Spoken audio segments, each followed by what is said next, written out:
안녕하세요. 저는 한 번 다녀와서 재혼한 지 6년차 되는 40대 여성입니다. 처녀 시절 결혼에 대한 로망이나 결혼을 하고 싶다는 생각도 크게 없었는데 어떻게 2번이나 결혼을 하게 됐네요. 12년 전에 헤어진 전 남편은 대학 후배로 3살 연하남이었어요.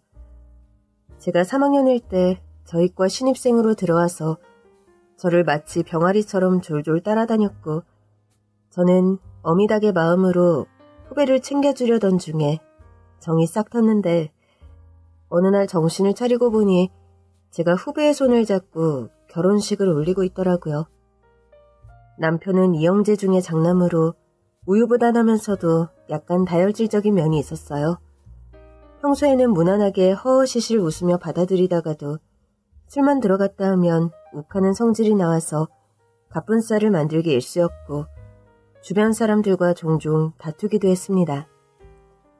그래서 남편이 낀 술자리를 갈 때마다 저는 애를 많이 먹었죠. 얘는 술만 마셨다면 왜 이래? 왜 자꾸 미친놈처럼 싸움따게 되는 거야? 그렇게 마음에 안 들면 맨정신일 때 싫다, 다른 날로 잡자, 진지게 말을 하지.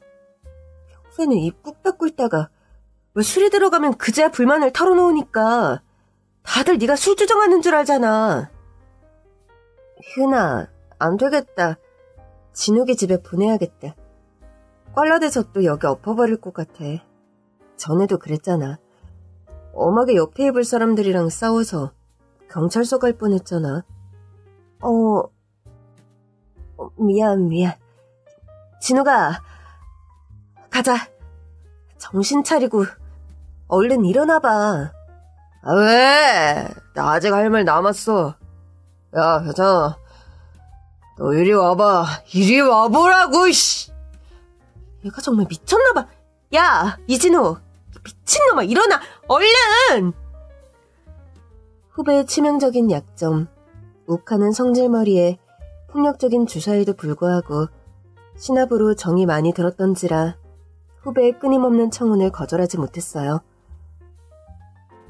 결혼하면 절대 술 안 마셔.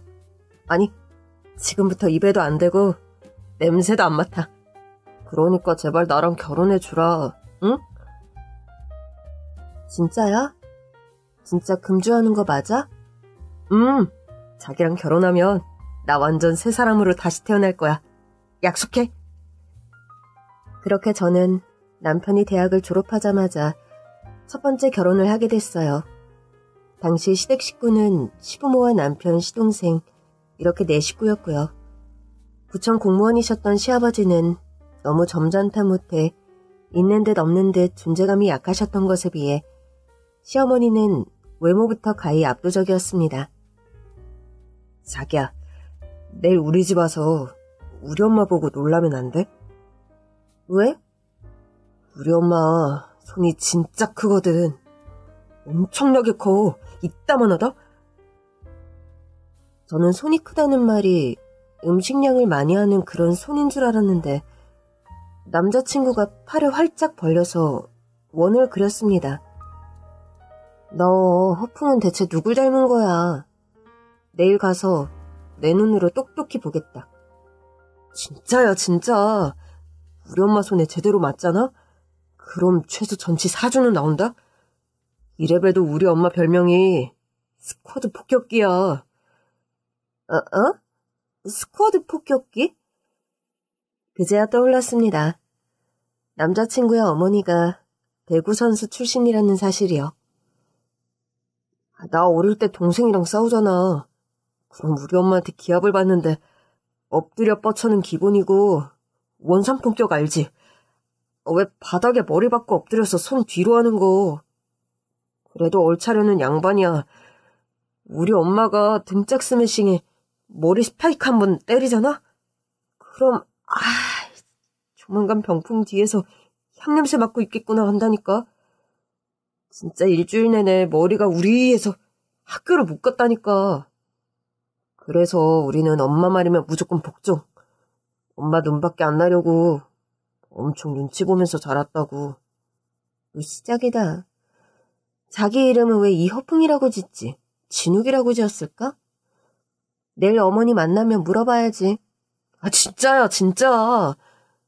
자기가 우리 엄마 등짝 스매싱을 한번 맞아봐야 내 말이 진실인 걸 알지. 이걸 설명할 수도 없고. 답답하네. 이때 눈치를 챘어야 했는데. 그때는 말이죠. 그놈의 사랑이 무엇인지, 남편과 살면 어떤 인생의 난관도 헤쳐나갈 것 같은 대책 없는 낙관과 희망에 젖어 있었답니다. 그 말이 도망각 발언인 걸 애써 무시하고 다음날 남자친구의 집에 인사를 드리러 갔죠. 처음 뵙게 된 시어머니는 키 180cm, 장대 같은 키에 덩치도 있으셔서 시아버지와 단둘이 서 있으면 175cm 보통 남자의 체구를 가진 시아버지가 키 작은 난쟁이처럼 보일 정도로 거대한 느낌이었고요. 손이 큰 것도 사실이었습니다. 이 손 저 손 다 컸어요. 저는 시어머니가 차려놓은 산의 진미로 그득한 상을 보고 입이 딱 벌어졌습니다. 많이 먹으려. 내가 식탐이 있어서 보통 이 정도로 차려 먹는단다. 뷔페가 따로 없는데요? 어머, 잡채 맛있겠어요. 안 그래도 먹고 싶었는데. 감사히 잘 먹겠습니다. 내가 손이 좀 커서 잡채도 한솥 해놨다. 먹고 또 먹으렴. 이때까지만 해도 좋았습니다. 그런데 대화를 나누다 보니 시어머니에게는 사람을 주눅들게 만드는 묘한 카리스마가 있었습니다. 배구팀 주장 출신다운 강한 리더십이랄까. 아무튼 시댁은 시어머니가 집안의 대소사에 관한 결정권을 꽉 잡고 있는 듯 했어요. 내가 성격이 좀 예민한 편이야. 보면 털털해 보이는데 운동을 하다 보니 예민한 면이 많아. 일하면 빨리빨리 해놔야 하고 늑장 부리는 거 못 보고. 근데 네 시아버지는 성격이 두루뭉술한 곰 같아서 다 받아주는 스타일이지. 진욱이가 특히 제 아비를 많이 닮았어. 네. 신혼집은 우리 집과 멀지 않은 곳에 구해놨다. 자주 찾아가거나 우리 집에 오라고 하지 않을 테니까 안심하고. 아니에요. 저희가 자주 찾아뵈어야죠. 그래? 그럼 좋고. 그냥 인사치레로 했던 말인데 뭔가 첫 단추를 잘못 깬 것 같은 느낌적 느낌이 들었어요. 아니나 다를까 결혼을 하고 시어머니의 횡포는 상상을 초월했습니다. 운동선수 출신답게 엄청 부지런하셔서 꼭두 새벽부터 일어나 청소하고 식사하는 건 기본이고요. 명절이나 김장을 해야 하는 집안 행사가 있을 때마다 동서와 저는 시어머니의 진두지휘 아래 움직이는 졸병처럼 시어머니의 손발이 되어 재빠르게 움직여야 했어요. 저희에게 지시하는 시어머니는 마치 호랑이라고 할까, 살쾡이 같다고 할까. 사납기가 이루 말할 수 없었어요. 자기 마음에 들지 않거나 자기 뜻대로 안 된다 싶으면 입보다 손이 더 빠르게 날아왔으니까요. 참, 제가 맨 처음 시어머니에게 기합받았던 날 이야기부터 해드릴게요. 그건 어느 주말 나른한 오후였어요. 저희 부부는 맞벌이를 했고 둘 다 6시에 퇴근해서 집에 도착하는 시간이 엇비슷했어요. 그날은 봄비가 촉촉하게 내려서 외출하기도 싫고 배달 음식도 당기지 않아서 저희는 냉장고 파먹기를 하기로 했습니다. 평일에 제가 조금씩 밑반찬 만들어 놓은 것들을 죄다 꺼내서 비빔밥을 만들어 먹기로 했어요. 냉장고에 있던 마늘종 매콤하게 무친 거랑 무나물, 애호박나물, 부추를 양푼에 넣고 비볐어요. 남편이 매운 걸 잘 못 먹어서 고추장을 조금 넣고 맛간장으로 간해서 그릇을 따로 줬고요. 혹시나 몰라서 매운맛 잡는 계란 프라이도 하나 부쳐주었습니다. 그것도 반숙으로요. 매운 걸 사정없이 좋아하는 저는 고추장 팍팍 넣고 청양고추까지 저며 넣어서 슥슥 비벼 먹었어요. 이게 비벼 넣으면 엄청 간단해 보이지만 저 밑반찬 전부 제가 없는 시간 내서 직접 다 만든 거였어요. 맛있다. 비빔밥은 이렇게 먹어줘야 제맛이지. 자기 정말 요리도 잘한다. 우리 아내 최고. 자기 자세 진짜 죽인다. 한쪽 무릎 세우고 양푼 들고 있으니까 참 가관이다. 완전 중년 아저씨 같아. 자기도 완전 아줌마 같거든. 뭐? 아줌마? 말 다 했어? 내가 반숙으로 계란 프라이까지 해줬구만. 와, 진짜 배신감 쩐다. 아줌마는 아줌마인데 엄청 예쁜 아줌마. 왕 세련되고 기품 있고. 됐거든. 서로 누가 못났네 하면서 알콩달콩 꿀같은 시간을 보내고 있는데 시어머니 전화가 왔어요. 제 휴대폰으로요. 네, 어머니. 어쩐 일이세요? 뭐하냐? 진욱이는 지금 옆에 있니? 네, 옆에 있어요. 바꿔드릴까요? 그래, 바꿔봐. 시어머니는 꼭 제 휴대폰으로 전화해서 옆에 있는 신랑 있냐고 물어보고 없다 하면 그냥 끊으시고 있다고 하면 바로 신랑을 바꾸라고 하셨어요. 그래서 이번에도 신랑 바꾸라고 해서 신랑에게 휴대폰을 건넸더니 신랑이 휴대폰을 들고 있기 귀찮았는지 그냥 스피커폰으로 해서 테이블 위에 올려놓았어요. 너네 김치는 넉넉하냐? 넉넉하지. 엄마가 준 거 아직 남았어. 그래, 밥은 먹었니? 안 그래도 지금 먹고 있어. 완전 맛있는 비빔밥. 엄청 맛있어. 뭐? 비빔밥? 응, 비빔밥. 우리 여보가 계란도 넣고 부추도 넣고 야무지게 비벼줘서 지금 먹고 있는데 왜? 희은이 바꿔라. 녹이 띈 어머니 목소리에 긴장이 됐어요. 네, 어머니, 전화 바꿨습니다. 너 뭐하는 사람이니? 네? 우리 진욱이가 왜 비빔밥을 먹고 있는 거야, 지금? 물론 이때부터 감이 왔습니다. 하지만 저는 모른 척 대꾸를 했습니다. 어머니, 비빔밥이 왜요? 냉장고도 비울 겸 제가 직접 만든 밑반찬으로 비비기만 한 거예요. 직장 다니는 애 집밥을 먹으면 얼마나 먹는다고. 주말에 대충 비빔밥으로 때우는 거니? 사람이 밥심으로 사는 거 몰라? 어머니, 오늘은 그냥 비빔밥이 당겨서요. 그리고 진욱 씨도 맛있게 잘 먹고 있어요. 얘 좀 봐라. 아유, 비빔밥도 요리라고 지금 우기는 거니? 도대체 살림을 어떻게 살길래 냉장고가 텅텅 비어서 비빔밥을 해 먹어?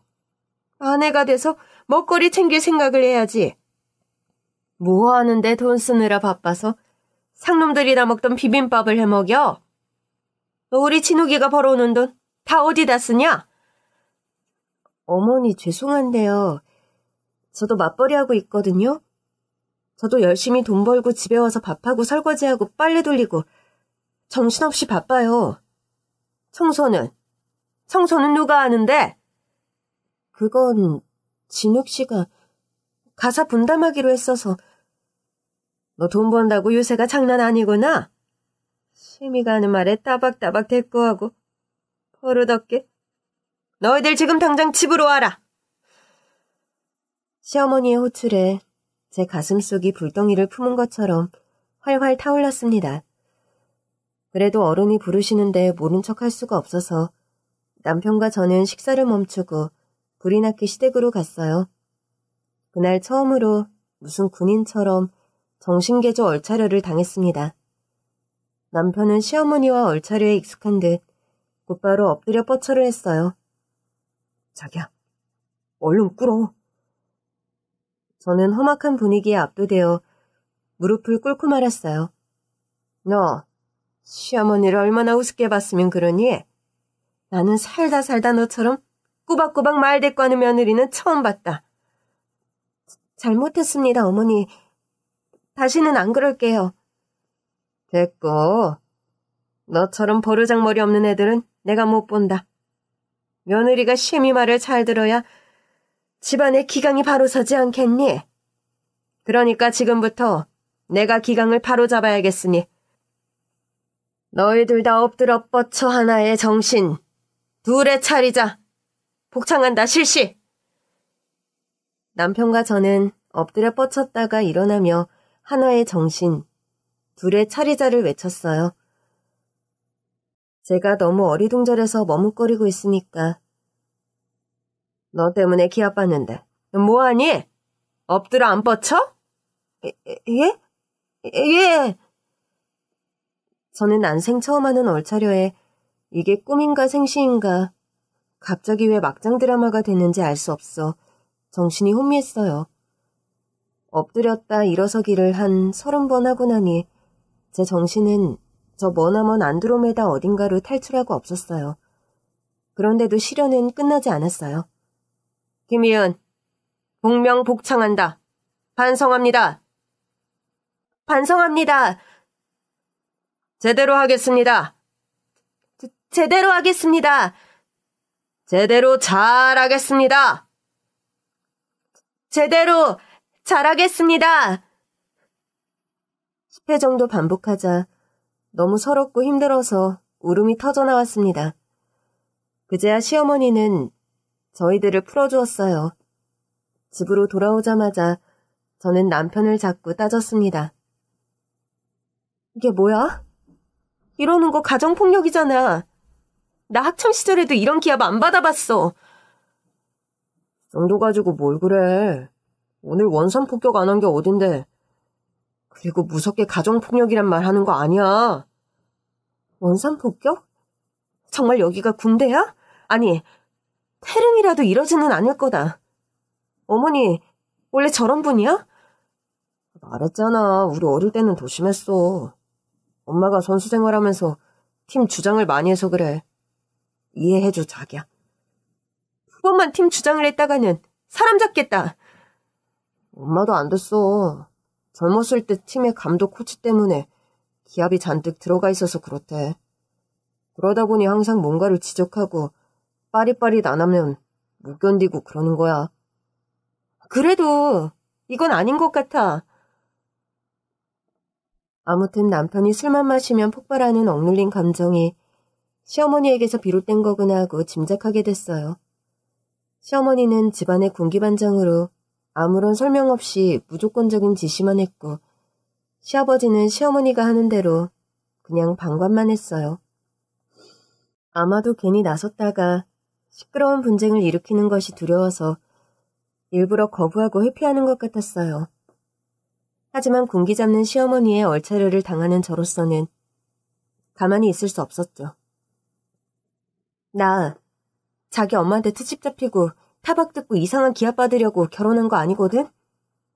내가 왜 남의 아들 밥 챙겨 먹이면서 욕 들어 먹어야 되는지 모르겠어. 난 이렇게 못 살아.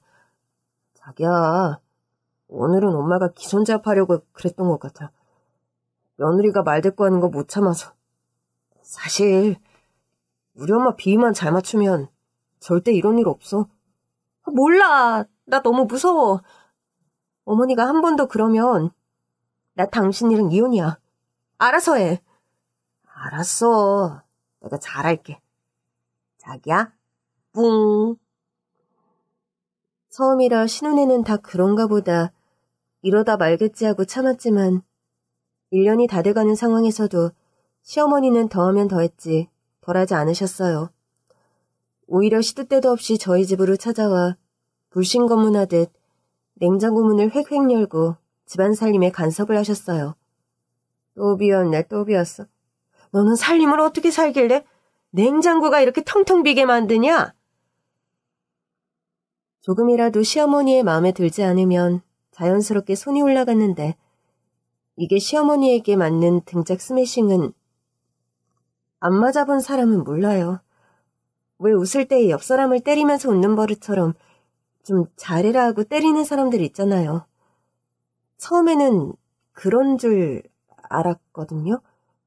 그런데 이게 갈수록 강도가 세지면서 한 대만 맞아도 등에 불이 난 듯 화끈화끈했습니다. 여러분은 말이 등짝 스매싱이고 강 스파이크라 하니 실감이 안 나실 텐데요. 진짜 손이 맵다 수준이 아니라 실로 가공할 만한 위력의 타격감이 있었습니다.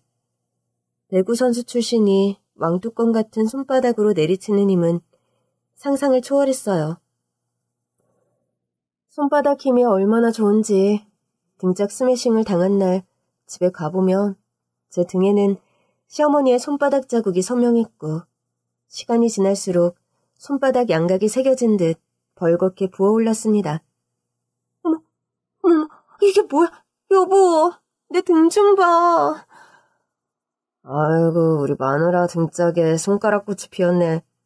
우리 엄마 아직도 살아있네, 살아있어. 스파이크 실력이 녹슬지를 않아. 남편이 별거 아니란 듯 피식 웃으면서 말했습니다. 믿을 수가 없었어요. 여보, 농담이 나와? 어떻게 사람이 이렇게 때릴 수가 있어? 자기 엄마 손바닥은 무기야. 이건 살인 무기라고. 에이, 그 정도는 아니다. 보통 엄마들 다 이러지 않나? 자녀 훈육한다고 맴매하고 그러는 거지. 뭐? 맴매? 등에 이렇게 선명한 손자국을 내는 게 맴매냐? 어? 우리 집에선 상상도 못할 일이거든. 우리 엄마 아빠는 나한테 손찌검 한 번 안 하고 날 키우셨는데 나 진짜 너무너무 힘들어. 알지. 당신 금지옥엽 외동딸인 거. 약 바르자. 상처 덧나기 전에. 자자자, 이리 와봐. 시어머니는 툭하면 저와 동서에게 등짝 스매싱을 갈겼어요. 이를테면 김장을 담글 때 시어머니가 멸치액젓을 부으라고 하는데 멸치액젓이 어디 있는지 몰라서 저희가 헤매고 있으면 제 등짝과 동서의 등짝을 사정없이 후려치는가 하면 동서와 제가 농담삼아 남편 흉을 보는 걸 들으시고는 저희들 팔다리에 강 스파이크를 꽂으셨어요. 뭐? 장남이 장남 노릇을 못하는 것 같다고? 그러는 너는 큰며느리 역할은 잘하고 있니? 어디서 감히 내 아들을 흉을 봐. 임신도 못하는 주제에 입은 살아서. 저는 시어머니의 얼차려도 적응이 안 되는데 갈수록 폭행까지 더해지니 이 결혼 물려야 되는 거 아닌가 고민했어요. 남편이 나서서 중재를 해도 모자랄 판에 피식하고 웃거나 자기도 어릴 때 당했던 거라는 등 농담을 하면서 어물쩍 넘어가려고 해서 제 불만은 점점 높아만 갔습니다. 그런데 시댁에서 저와 동병상련을 겪는 식구가 있었는데 그건 제 아래 동서였습니다. 사실 저보다도 더 시어머니의 등짝 스매싱을 심하게 당했다고 해도 과언이 아니에요. 문자를 봤으면 째깍째깍 답을 해야지. 이 눈깔은 폼으로 달아놨냐? 손가락은 깁스를 했냐? 답이 없어, 답답하게. 동서를 향한 폭언은 일상이었고 너무나 사소한 일로 동서의 등짝을 난타하는데 정말 보는 제가 다 고통스러울 지경이었어요. 저희 동서를 잠시 소개하자면 동서는 부모님이 일찍 돌아가셔서 할머니 손에 자란 조선 가정이었어요. 시골에서 고등학교를 졸업하고 도시로 올라와서 나레이터 모델을 했다고 하더군요. 순박하고 차분한 동서와 살짝 어울리지 않는 직업이란 생각이 들었는데 이유가 있더군요. 아는 언니를 따라갔어요. 아무것도 모르고 일당이 세다는 이야기만 듣고 무조건 한다고 했죠. 모델이라고 해서 신기하기도 했고요. 어머, 그럼 동서가 길에서 춤추고, 응? 오픈 행사할 때 마이크 들고 막 그랬다고? 상상이 안 돼. 아, 형님, 저 그런 아이돌 춤 못 춰요. 저는 아파트 분양 모델하우스에서 일했어요. 그냥 안내만 했어요. 아, 그래서 서방님이랑 만났구나. 모델하우스에서 일하다가. 그치? 네, 맞아요. 상욱시내 건설에서 홍보관에서 일할 때 만난 거죠. 제가 신발 정리하고 있으면 쪼르르 달려와서 도와주고 잘해주더라고요. 그러다 회식을 했는데 서방님도 술 약하시잖아. 맥주 한 잔만 마셔도 얼굴이 벌개지던데? 맞아요. 맥주 한 병도 겨우 마실걸요? 그래서 어떻게 눈이 맞았는데? 회식하다가 동서가 대신 기사해주고 삐리리 눈이 맞은 거야? 네. 동서가 얼굴을 붉히며 수줍게 웃었습니다. 오랜만에 보는 동서의 웃음이었어요. 동서에게서는 가슴에 묻어둔 아픔이 있었거든요. 그러니까 회식하다가 눈이 맞았던 청춘남녀는 그날로 하룻밤 운우지정을 나누었는데 덜컥 임신이 되어 결혼까지 하게 됐는데요. 그런데 결혼하자마자 얼마 안 돼 할머니가 돌아가셨고 그때 정신적 충격이 컸는지 시골을 다녀오는 길에 아이를 유산하고 말았죠. 임산부는 장례식장 가는 거 아니라고 절대 가지 말라던 시어머니의 말씀을 어기고 다녀오던 길이라 그때부터 동서는 시어머니에게 미운 털이 단단히 박혀서 집안의 애물단지 취급을 당했어요. 사실 아이 유산으로 제일 상처받고 힘들었을 사람은 정작 동서였는데 말이죠. 몇 달을 제 몸에 품고 있던 생명을 유산한 동서의 마음이 얼마나 괴로웠을지 상상도 안 돼요. 저는 동서가 안타까워서 시집왔을 때부터 동서를 제 친동생처럼 살뜰하게 챙겨주었습니다. 동서, 이것 좀 먹어. 유산도 출산한 것처럼 몸에 무리가 간대. 그래서 산후조리를 잘해줘야 한대. 미역국이다. 국물이 진짜 뽀얗네요. 내가 바지락이랑 소고기 넣고 푹 끓였어. 입맛 없어도 미역국에 밥 말아서 한술 떠. 맛있다. 고마워요, 형님. 동서가 눈물을 머금고 말했습니다. 저 외동으로 자라서 언니는 친구들 부러워했는데요. 형님은 진짜 제 친언니 같아요. 나도 동생이 없어서 동서가 꼭 내 동생 같아. 우리 친자매처럼 잘 지내자. 시어머니 등짝 스매싱 피해가면서, 응? 할머니가 돌아가시고 그나마 기댈 곳마저 사라진 동서를 시어머니는 인간 이하의 대접을 하며 함부로 대하셨어요. 수시로 시댁에 불려가서 밥하고 빨래하고 청소하는 가사일을 도맡아 했고 시어머니의 성에 차지 않는다고 등짝 스매싱을 셀 수 없이 당했어요. 그러던 어느 날 결국 사단이 나고야 말았습니다. 그날은 시어머니의 생신날이었어요.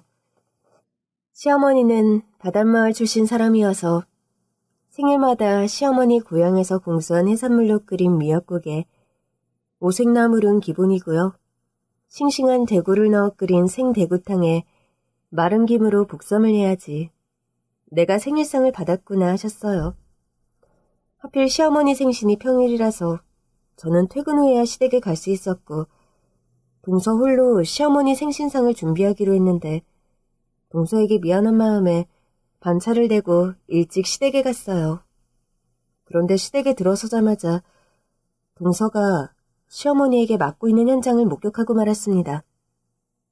이거 바보 천치 아니야? 너 일부러 그러는 거지? 내 엿먹이려고. 심이가 텔레비전을 보고 있으면 그 앞을 지나가는 게 맞아, 틀려, 응? 넌 그런 머리도 없이 이 세상 어떻게 살아가니? 네 머리는 폼으로 달려있는 거냐고, 이 모질이 등신아! 분위기를 봐서는 동서가 거실에서 누워있던 시어머니 앞을 지나갔는데 마침 드라마를 보고 있던 시어머니가 비켜달라는 말 대신 동서의 머리를 쥐어받고 계신 거였어요. 저는 참을 수 없는 분노에 당장 시어머니에게 달려들었습니다. 어머니, 지금 뭐 하세요? 동서가 무슨 큰 죄를 지은 것도 아닌데 좋게 말로 하시지. 왜 사람 머리를 때려요? 어머님이 폭력배세요?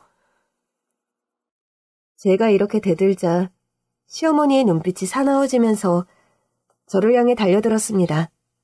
뭐라고? 인연이 이게? 돈 버는 큰며느리라고 내가 오냐오냐 했더니 지 주제를 모르고 싸가지 없게 어디다 대고 훈계야? 안 그래도 내가 퉁 기업을 안 줘서 너가 버르장머리가 없지? 이게 어디서 시애미한테 지랄을 떨어? 소뚜껑 같은 거대한 시어머니의 손바닥이 제 등짝과 머리를 사정없이 때렸습니다. 시어머니에게 머리를 맞아서 일주일 내내 머리가 울렸다던 남편의 말은 사실이었어요. 타격감이 장난이 아니었어요. 진짜 자라면서 부모님에게 단 한 번도 안 맞고 자랐던 저였기에 머리통을 두드려 맞는 것은 너무나 수치스럽고 치욕적인 일이었어요. 이때 동서가 시어머니를 말리려고 시어머니의 허리를 붙잡았다가 다시 또 구타를 당했습니다. 저는 마음의 결단을 내리고 소리를 빽 하고 질렀어요. 그만하세요, 그만! 제 소리를 듣고 시어머니의 폭격이 멈추었습니다. 저는 이런 대우 받고 못 살아요. 저희 부모님, 저 한 번도 안 때리셨어요. 어머님, 며느리가 아무리 만만해도 이러시면 안 돼요. 이게 어디서 시애미한테 훈계야? 시어머니가 손을 들고 저를 향해 강스파이크를 날리려고 하자 동서가 몸을 날려서 막았습니다. 어머니, 고정하세요. 잘못했습니다. 저는 동서를 향해 말했습니다. 잘못한 게 없는데 뭘 사과해? 동서, 나랑 같이 가. 이런 이상한 사람들하고는 상종하면 안 돼. 동서도 같이 가. 시어머니가 석소를 날리면서 말했습니다. 뭐? 이혼? 그게 누구 손인데? 시애미 말 안 듣고 대들다가 이혼했다고 동네방네 소문이라도 나면 참 꼴 좋겠다. 너희 집에서는 그리 가르치시디? 어른이 야단을 치면 죄송하다 하고 고개를 숙이지는 못할 망정 따박따박 쟤 잘났다고 말대답하는 꼬락서니하고는 너희 집도 텄다 텄어. 아직도 그런 가부장적이고 고루한 생각을 하시니까 기강을 잡는다고 식구들을 잡는 거겠죠. 진짜 미개한 사람들이에요. 뭐? 인연이? 너 더 맞아야 정신을 차리지? 시어머니가 저를 향해 손을 쳐들었을 때 동서가 다시 시어머니의 허리를 붙들고 외쳤습니다. 어머니 진정하세요. 제발 형님 가세요 빨리.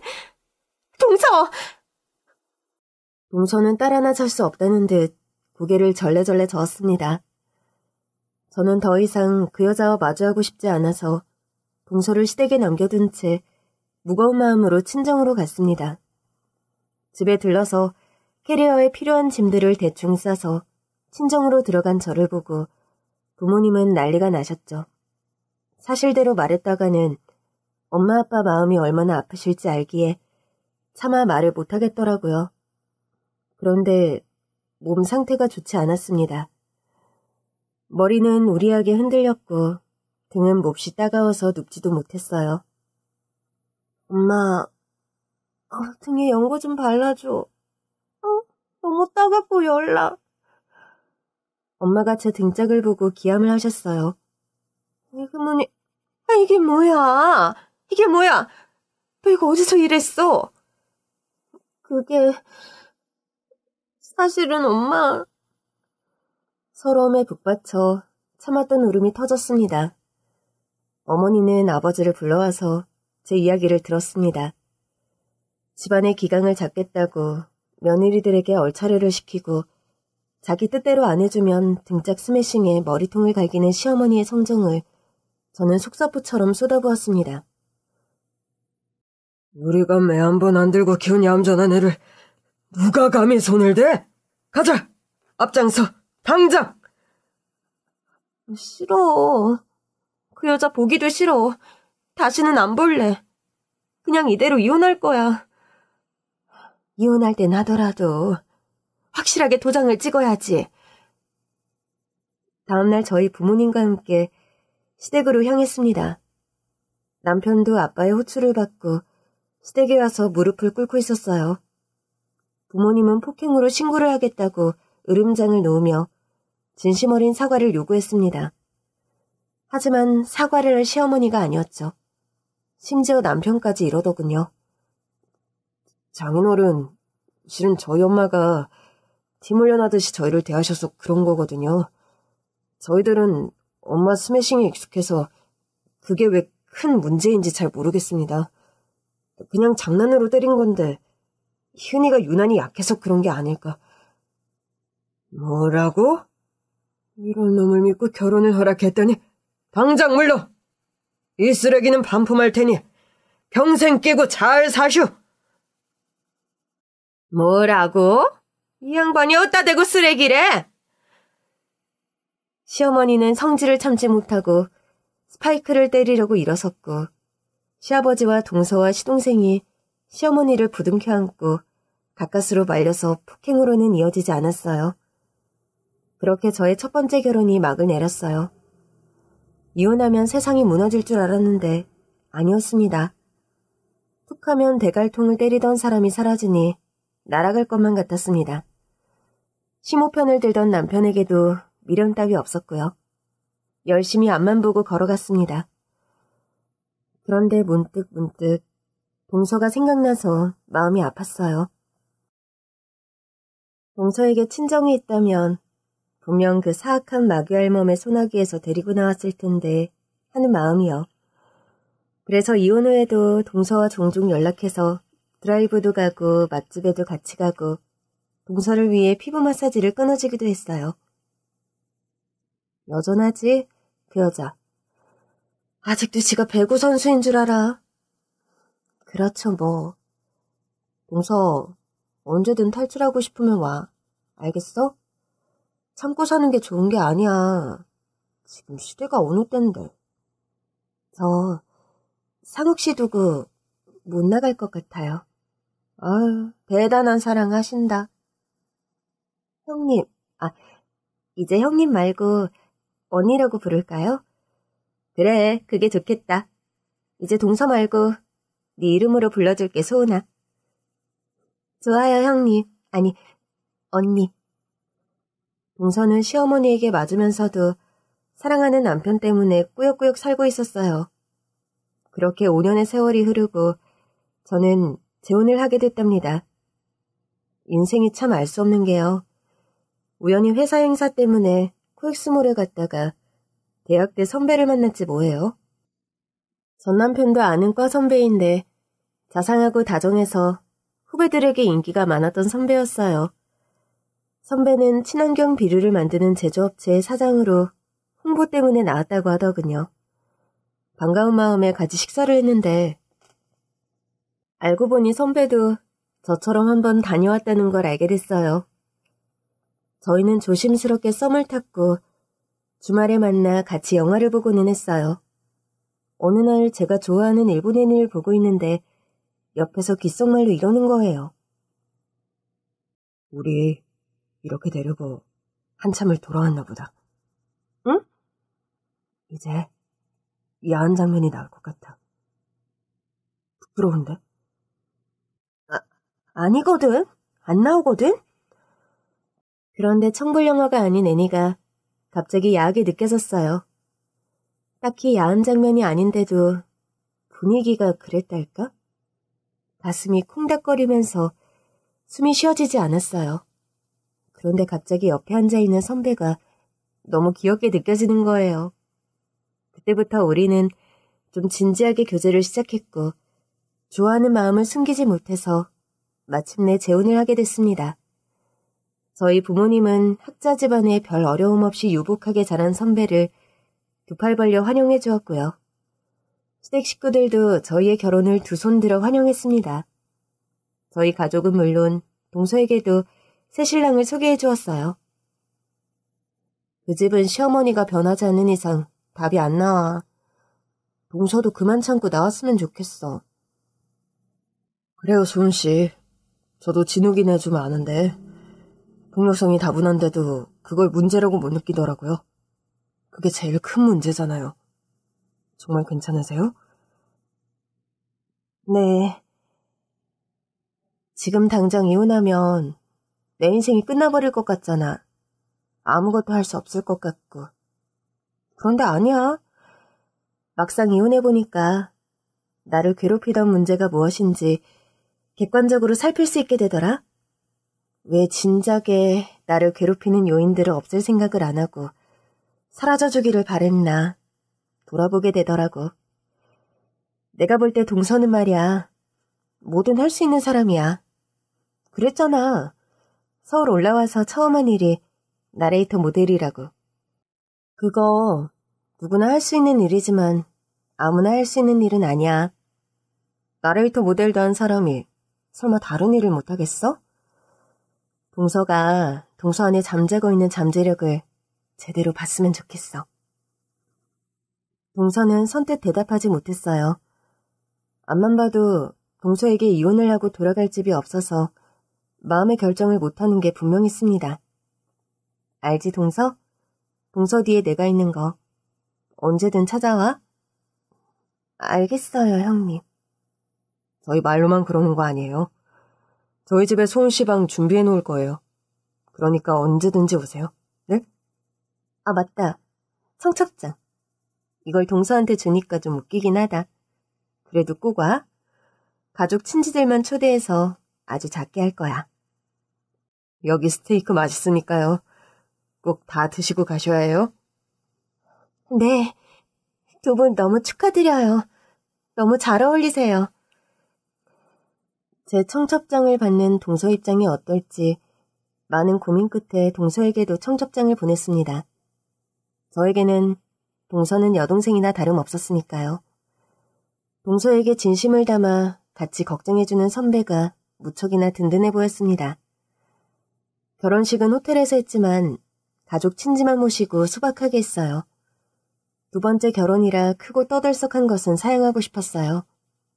이윽고 결혼식 날 두 번째인데도 너무 설레서 가슴이 뛰었어요.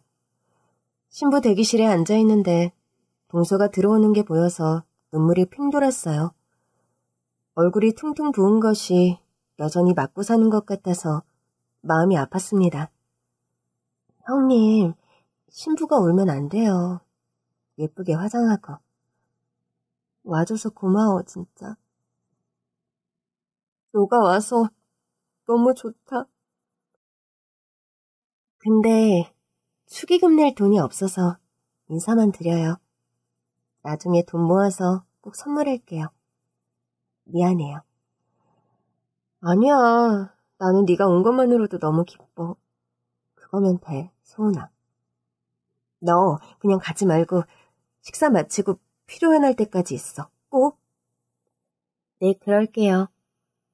이제 식 시작하나 봐요. 어서 들어가요, 형님. 다녀올게.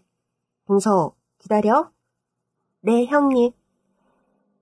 하지만 정신없이 예식을 마치고 한복으로 갈아입은 뒤 패백을 하고 다시 피로연복으로 갈아입고 나왔는데 신랑이 보이지 않았어요.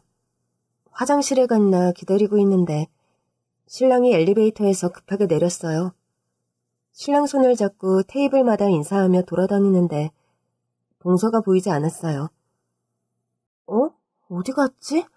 선배, 우리 동서 못 봤어? 아까 분명히 피로연까지 있겠다고 했는데. 안 보여. 어디 갔지? 벌써 갔나? 소은 씨. 아까 내가 너 기다리고 있는데 소은 씨가 몰래 집으로 가는 것 같길래 내가 100만 원 챙겨주고 택시 태워 보냈어. 잘했다. 동서 혼자 집에 돌려보내는 게 너무 짠해서 마음 쓰였는데. 고마워. 진짜 고마워. 근데 나 주제 넘게 소은 씨한테 한마디 했는데 괜찮을까? 선배가? 뭐라고 했는데? 제발 맞지 말고 이혼하라고. 손찌검하고 폭행하는 사람들 쉽게 안 바뀌거든. 이제 겨우 30인데 평생 그렇게 살 수는 없잖아. 아무리 무섭고 두려워도 용기를 내서 세상으로 일단 나와보라고. 첫발 내딛기가 어렵지. 그 다음은 어떻게든 굴러가게 된다고. 지금 맞고 사는 현재보다는 훨씬 나은 인생이 기다릴 거라고. 근데 돌아오면서 생각해보니까 괜한 말을 했다. 자책하고 왔어. 겨우 100만 원 쥐어주고 꼰대같이 간섭한 거 아닌가 하고. 용돈도 챙겨줬구나. 잘했다, 잘했어. 정말 이래야 우리 신랑이지. 이제 좀 안심이 된다. 피로연을 마치고 신혼여행을 다녀온 저희는 그렇게 5년을 행복하게 살았습니다. 5년이 지났지만 아쉽게 아이는 생기지 않았어요. 대신 저희 둘은 자전거를 타고 하이킹을 떠나기도 하고 전국의 맛집을 찾아 여행을 다니면서 알콩달콩 행복한 시간을 보냈어요. 그리고 한 가지, 언제부턴가 동서와 연락이 되지 않았어요. 전화번호도 바뀌고 지인들에게 수소문해서 알아보니 동서가 드디어 시동생과 헤어져서 시골로 돌아갔다고 하더군요. 이혼하고 저한테 연락 한번 줬어도 좋았을 텐데 좀 섭섭하기도 하고 서운하기도 했습니다. 그런데 달이 차면 기운다고 저희 집에도 먹구름이 끼기 시작했어요. 코로나 여파로 남편이 하는 친환경 비료 사업에도 제동이 걸렸습니다. 사람들이 외식하면서 쌀을 평소 보름 먹던 걸 한 달 정도 먹는지 쌀 소비가 크게 줄어들었고 경기 악화로 일반미에 비해 가격이 비싼 친환경 쌀을 아예 판매를 중단하면서 친환경 비료도 타격을 받았습니다. 처음에는 사정이 어려운가 보다 했는데 코로나 기간이 길어지면서 남편 사업은 판로를 찾지 못하고 망하기 일보 직전이 되었어요. 그때 동서가 거짓말처럼 연락을 해왔어요. 그것도 남편 회사로 전화가 왔다고 해서 깜짝 놀랐습니다. 저와 남편은 반가운 마음에 약속 장소로 나갔죠. 5년 만에 만난 동서는 몰라보게 변해 있었어요. 머리부터 발끝까지 왕세련된 커리어 우먼이 되어 돌아온 동서가 믿기지 않았습니다. 동서, 오랜만이다. 왜 연락도 없이 잠적한 거야? 나 많이 섭섭했다. 형님, 미안해요. 새 인생을 살려고 하니까 마음을 다 잡지 않으면 안 되겠더라고요. 형님한테 전화하면 분명히 형님 집으로 오라고 할 테고 그럼 저 또 형님한테 기대고 의지하고 나약하게 그럴 것 같아서요. 근데 남편 회사는 어떻게 알았대? 아, 제가 농산품 농기계 쇼핑몰을 운영하고 있거든요. 대한민국 농업에 관한 정보는 매의 눈으로 쫓고 있는데 제가 알던 회사 이름이 나오잖아요. 부도위기에 처해 있다고. 맞아. 코로나가 금방 끝날 줄 알았는데 이렇게 심각해질 줄 몰랐어. 그래서 제가 연락을 드린 거예요. 저희 쇼핑몰 생산자들은 대부분 농부들이잖아요. 제가 판로를 소개해드릴 수 있을 것 같은데. 어떠세요? 뭐? 그게 가능해? 그렇게만 해주면 너무 고맙지, 안 그래, 여보? 그렇지. 근데 친환경 비료라 가격대 때문에 꺼리는 분들이 많으세요? 아니에요. 유기농작물 재배하는 산지가 얼마나 많은데요. 제가 판로를 개척해드릴 수 있어요. 그렇게만 된다면 숨통이 좀 트일 것 같은데. 동서는 시동생과 이혼하고 곧바로 기숙사가 있는 코딩학원을 등록했대요. 명문대 4년제 대학을 나오고 미국과 유럽, 중국에서 경력직으로 일하던 다양한 청년들과 같이 코딩을 배우며 창업을 준비했다고 해요. 애들은 젊고 똑똑한데 저는 이미 나이도 많고 학력도 고졸이잖아요. 같이 공부하던 친구들은 수료를 하자마자 대기업에 취직하거나 학원장이 소개해주는 스타트업에 들어가는데 제 학력으로는 딱히 불러줄 데가 없는 거예요. 그래서 결심했죠. 온라인 쇼핑몰을 차려야겠다고. 제가 잘하는 게 뭘까, 장점이 뭘까 곰곰이 생각해봤는데요. 제가 농촌 출신이잖아요. 농업 관련해서는 좀 낫지 않나 생각이 들어서 곧바로 시골로 내려가서 창고를 얻어서 컴퓨터 들이고 곧장 사업을 시작했어요. 단순히 농산물만 판매하는 게 아니라 농기계와 비료, 종자 같은 농업 전반에 관한 제품을 판매하는 온라인 쇼핑몰을 만들었어요. 대단하다, 동서. 나는 코딩의 코자도 몰라. 대박! 처음 3년 동안은 새벽 4시에 일어나서 밤 11시까지 일했어요. 창고에서 먹고 자고 정말 억척스럽게 살았어요. 쇼핑몰이 잘 되면서 인맥도 넓어졌는데 어느 분이 오셔서 전기고추 건조기를 직접 개발해서 판매하고 싶다고 동업을 제안하셨어요.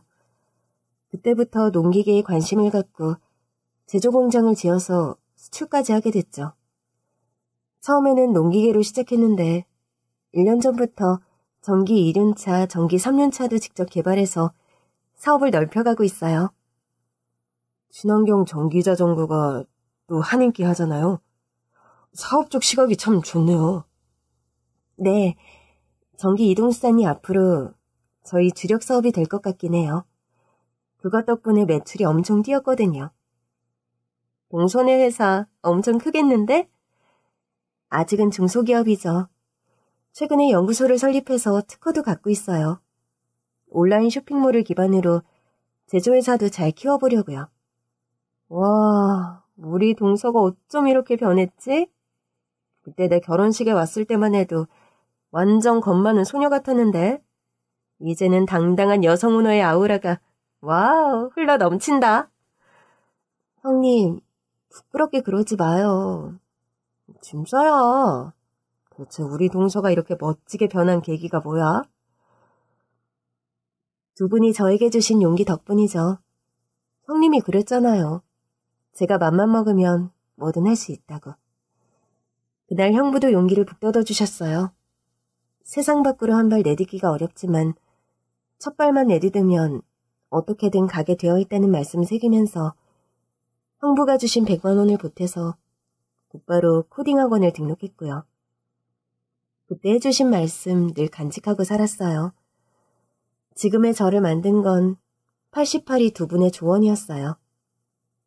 동서의 인맥과 적극적인 지원 덕분에 남편의 사업은 활로를 개척하고 다시 궤도에 올랐습니다. 사업이 다시 안정적으로 자리 잡아서 저희 생활도 편안해졌고요. 동서와 저희 부부는 종종 식사를 같이 하는 좋은 관계를 유지하고 있습니다. 동서는 남자친구 없어? 이렇게 멋지고 근사한 여성을 가만히 놔주지 않을 것 같은데? 형님, 저는 결혼이라면 치가 떨려요. 전 남편이 불쌍해서 전 시어머니 폭행도 꾹 참았는데 그래선 안 됐어요. 친정 없다고 사람을 무시하고 폭력으로 대하는 그런 집안과는 인연을 끊는 수밖에 없다는 게 제 답이에요. 맞아. 우리 동서 똑똑해. 그 여자는 아직도 자기 아들들 등짝 스매싱 때리면서 살고 있을까? 올차례 하면서 말이야. 이제 못하지 않을까요? 제가 그 집안 쫄딱 망하게 하려고 이혼할 때 위자료 청구하면서 폭행 사실도 다 까발렸고요. 대한배구협회랑 시아버지 구청, 아주버니 회사랑 남편 회사 홈페이지 게시판에다가 한 달 내내 고속글로 도배했거든요. 응? 동서가? 네. 저도 받은 대로 갚아주려고요. 나중에는 방송사 홈페이지에도 제보할 생각이었는데 시어머니와 상옥씨가 찾아와서 무릎 꿇고 빌길래 그건 눈 감아주기로 했어요. 소송이든 사업이든 이기고 성공하는 능력자가 되어 돌아온 동서를 저희는 응원하고 축하해 주었습니다. 여러분도 그래 주실 거죠? 두 번의 결혼식을 올리고 살았던 제 이야기는 여기서 끝을 낼게요. 이 세상의 그 어떤 폭력도 용납해서는 안 된다는 말을 끝으로 인사드리겠습니다. 안녕히 계십시오.